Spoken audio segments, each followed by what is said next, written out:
Hello guys, welcome hour blog. তো আজকে আমি সকাল সকাল বসে পড়েছি রান্না করার জন্যে। আজকে আমি রান্না করছি মুসুরির ডাল ও সয়াবিন, ভাত আর আলু ভাজা। তাই মুসুরির ডাল রান্না করার জন্য প্রথমে আমি ডালটা ভালো করে ধুয়ে গরম জল বসিয়ে কড়াইয়ে তার মধ্যে ডালটা সিদ্ধ করার জন্য বসিয়ে দিয়েছিলাম।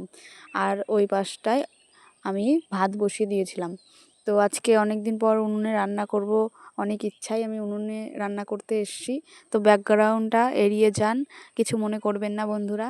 ডালের মধ্যে আমি আগে থেকেই লবণ মিশিয়ে রেখেছিলাম, যার জন্য খুব সহজেই ডালটা গলে গেছে। আর ডালটা গলে গেলে না খাওয়ার সময় অনেক ভালো লাগে।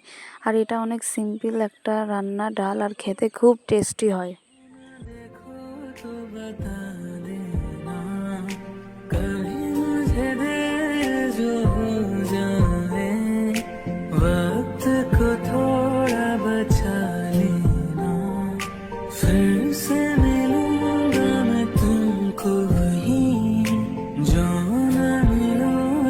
सजा देना कभी तुम्हें याद मेरी आए इतनी सी बात समझ जाना। আমি ডালটা ফোড়ন দেওয়ার জন্য প্রথমে আমি কড়াইয়ে তেল নিয়েছি কিছু পরিমাণ, তার মধ্যে পাঁচফোড়ন দিয়ে দিলাম। পাঁচফোড়নটা ভালো করে নাড়াচাড়া করে তার মধ্যে পেঁয়াজ ভাজার জন্য দিয়ে দিলাম ফোড়নের জন্য।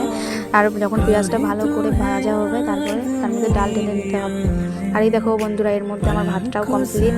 কিন্তু আমার ডালটা হয়ে গেছে। ডালটা ভালো লাগে লাইক, কমেন্ট, শেয়ার করে দেবেন। আর সয়াবিনের তরকারির জন্য আপনি কমেন্ট করবেন।